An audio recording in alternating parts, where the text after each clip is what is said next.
I suffer from sleep paralysis. Happened more often during high school and were mainly me being thrown off a cliff as somebody laughed. It got old pretty quick, but a couple years ago at my old place, I downloaded the Necrofackin app on my phone and started messing with it. I shouldn't have done that. A week later, I had a dream.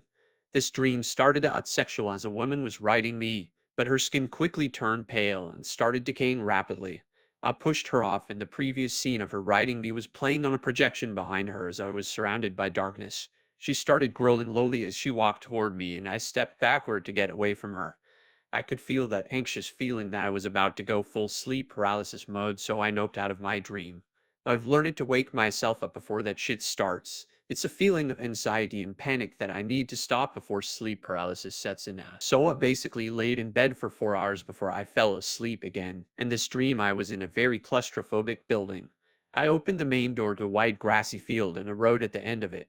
I saw that same pale woman on the road staring at me, and that same panicky feeling came on strong. I woke myself up, and I could hear the woman scream as I regained my senses. Another week passes by, and I had a dream I was in an old antique shop with this round humanoid creature at the counter. The items in this place felt cursed. I looked around before the shop owner looks at me, and I shit you not, says, "Don't go there. She's waiting for you." I could see the pale woman outside of the glass doors. As I woke myself up this time, I felt my foot get dragged down the fucking bed and my face leaving the pillow and hitting the mattress.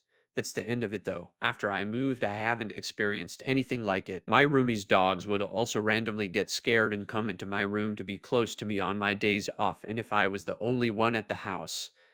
Haven't fucked around with that app since. I was a regular soldier deployed to Bosnia, a country haunted by the echoes of war. The year was 1996, and tensions still lingered in the air. Our mission was to support peacekeeping efforts and assist with humanitarian aid. It was a time of rebuilding, but little did I know that something sinister lurked beneath the surface. We were stationed at a remote outpost nestled in the heart of the Bosnian countryside. The days were mundane, marked by monotonous patrols and tedious routines. But as the nights fell, the nature of this place began to reveal itself. One evening, during a routine patrol, my comrades and I stumbled upon an abandoned village. Its dilapidated houses stood as eerie reminders of the past.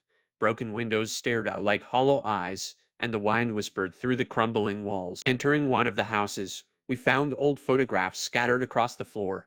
The images portrayed happy families, their smiles frozen in time, but there was something unsettling about those pictures. The faces seemed distorted, their eyes filled with an unspoken sorrow. As we continued exploring, we discovered a hidden cellar beneath one of the houses. The air grew thick with a sense of foreboding, but curiosity got the better of us. We descended into the darkness, armed with rifles, flashlights, and trepidation. The cellar was damp and oppressive, the scent of decay permeating the air. Dust-covered cobwebs clung to every corner, and the silence weighed heavily upon us. But it was the whispers that sent shivers down our spines, the faint echoes of voices long gone. We followed the whispers deeper into the labyrinthine tunnels that snaked beneath the village. The walls were etched with strange symbols, symbols that spoke of ancient rituals and forgotten horrors. I couldn't shake the feeling that we were trespassing into something far beyond our comprehension. Time seemed to lose its meaning as we delved further into the darkness. The whispers grew louder, more insistent, as if beckoning us towards an inevitable fate. Our flashlights began to flicker, casting erratic shadows upon the walls. Suddenly, a blood-curdled scream tore through the air, echoing through the tunnels. Panic gripped us, and we scrambled to find the source of the sound. But in the chaos, we became separated, each soldier disappearing into the abyss. Alone in the darkness, I stumbled forward, my heart pounding in my chest. The whispers transformed into guttural growls, and the shadows danced with malicious intent.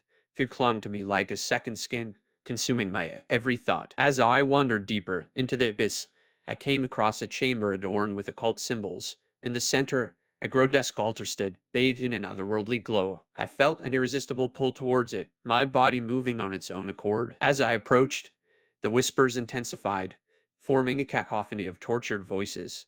Their words intertwined, creating a maddening symphony that threatened to shatter my sanity. The altar seemed to pulse with a sinister energy, drawing me closer and closer. I reached out to touch it, my fingertips grazing its surface. Suddenly, a blinding light engulfed the chamber, and the voices crescended into a deafening roar. The next thing I knew, I was back in the abandoned village. surrounded by my comrades. Confusion clouded our minds as we tried to make sense of what had happened. None of us could explain the supernatural forces that had whisked us away. But it was then that we realized one of our own was missing on Private Jameson. We retraced our steps, searching every nook and cranny, but there was no sign of him. We refused to give up, desperate to find our lost comrade. Days turned into weeks, and weeks into months, but our efforts were in vain. Eventually, we were re-signed and forced to leave Bosnia behind, but the memory of that forsaken village and the unfinished echoes of the past would forever haunt our dreams. We never found closure, never discovered the fate of Private Jameson. Years passed since our ill-fated encounter in Bosnia, but the memories remained etched in my mind. The unfinished echoes of that forsaken village continued to haunt me, refusing to let go. To find closure, I embarked on a personal journey to unravel the mysteries that plagued my thoughts. Through countless hours of research and investigation, I discovered a hidden history of the village we had stumbled upon. It turned out that during the Bosnian War, the village had been a site of unspeakable atrocities. It was a place where innocent lives were mercilessly taken, their spirits forever trapped in the depths of despair. Armed with this newfound knowledge, I returned to the village, now a ghostly shell frozen in time. Darkness enveloped the surroundings, the air heavy with an oppressive energy. It was as if the village itself held its breath, waiting for me to uncover its secrets. Guided by instinct, I made my way back to the hidden cellar, the epicenter of the inexplicable events that had unfolded years ago. As I descended into its depths, the whispers began anew, their voices a chorus of anguish and torment. But this time, I was determined not to succumb to fear. I ventured deeper into the labyrinthine tunnels, my heart once again pounding against my chest. The walls pulsed with an ancient power, the symbols etched upon them exuding an eerie glow. I followed the path with unwavering determination, prepared to face whatever lay ahead. Finally, I arrived at the chamber, the very heart of the darkness that had consumed us before. The altar stood, its malevolence radiating throughout the room. It beckoned to me, a silent invitation to uncover the truth that had eluded us all these years. With trembling hands, I reached out to touch the altar once more. As my fingertips grazed its surface, a surge of energy coursed through me. Visions flashed before my eyes, the horrific images of the village during the war, the cries of the innocent echoing through time. But amidst the chaos, one image stood out. Private Jameson, his face etched with terror, bound to the altar, trapped in eternal suffering. It was a chilling revelation, confirming our worst fears. His fate had been sealed within these unhallowed walls. As I pulled away from the altar, the whispers ceased, and an eerie silence settled upon the chamber. The truth had been uncovered, yet closure remained elusive. Leaving the village once more, I carried the weight of that unfinished chapter with me. I couldn't shake the feeling that our ordeal had only scratched the surface of a much deeper, malevolent force that lurked within Bosnia's shadows. To this day, I dedicate myself to unraveling the mysteries of the supernatural.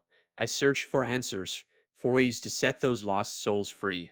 Private Jameson's spirit serves as a constant reminder that some secrets are never meant to be fully uncovered, and some stories are destined to remain unfinished. I was always an overthinker. I tried therapy, medicine, and even natural remedies, but nothing worked. Come to last summer, where me and my family went out on a trip to our old cabin in the woods. The woods were always creepy, but this time I wanted to enjoy and not overthink what was in the woods. First day went normally. Everyone got their own rooms, me alone in a room, my parents and the baby in one room, and my cousins shared a room. However, on the first night my dad took an extra pillow from my bed as I had three. Then, of course, I slept. My dream was unsettling. I dreamt of a white figure standing near my bed, taking the pillow my dad took and putting it back. Then it stared at me. For a long time, I was unable to move or speak. When I woke up, it was there. I told my mom about it.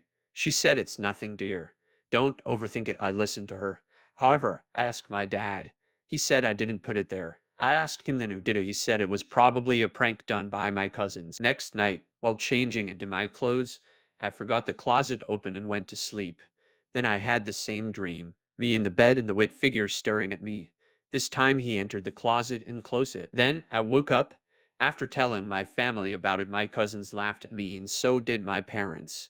I yelled at them saying it was true. They didn't believe me again, and then they sent me to my room. I stormed off mad and went to my room. In my room, I lost it and cried.